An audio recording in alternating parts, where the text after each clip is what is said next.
ఇక మనోడు రఘునందన్ మాట్లాడుతున్న తీరు చూస్తే రోజుకో తీరు ఆశ్చర్యకరంగా మాట్లాడుతున్న పరిస్థితి ఉన్నది. ఫస్ట్ మీ పార్టీలో 4 ముక్కలాటనో మంచం కోళ్ళాటో నడుస్తున్నది. ఫస్ట్ అది చూసుకోండి. ఏంటి అధ్యక్షుని పోటాపోటీలో ఒక్కొక్కళ్ళు వక్తృత్వ పోటీలు పెట్టినట్టుగా ఒక్కొక్కరు రోజుకో బ్రేకింగ్లు చేసుకోవడానికి ప్రయత్నం చేస్తున్నారు. డైవర్ట్ టాక్టిక్స్ అనేది కాదు. ఫస్ట్ మీరు రాష్ట్రానికి ఏం చేసిందో చూసుకోండి. ఫస్ట్ తలా ఒక మాట, బీసీ జనగణనకు సంబంధించిన మాట ఒక మాట మాట్లాడతారు, అభివృద్ధి కార్యక్రమాలకు సంబంధించి ఇంకో మాట మాట్లాడతారు. మీ ఉనికి కోసం చేసే ప్రకటనలు తప్పితే కాంగ్రెస్లోకి వచ్చిన ఎమ్మెల్యేలు మళ్ళీ వెనకకు పోతారని చెప్పి వీళ్ళకి చెప్పిరట్టు ఎవరు.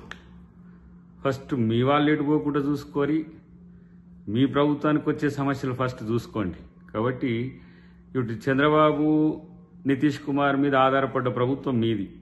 మీ ఇల్లు చక్కగా చూసుకునేది పక్కన పెట్టేసి ఇప్పుడు కాంగ్రెస్ ప్రభుత్వం మీదకి వచ్చిన కామెంట్స్ ఎందుకు?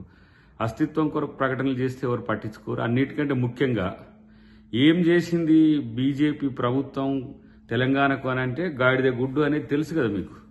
కాబట్టి ఓట్ల కోసం రాద్ధాంతాలు, ఓట్ల కోసం పాటుపడి మాటలు మాట్లాడితే జనం మిమ్మల్ని పట్టించుకోరనే విషయాన్ని తెలుసుకుంటే మంచిది.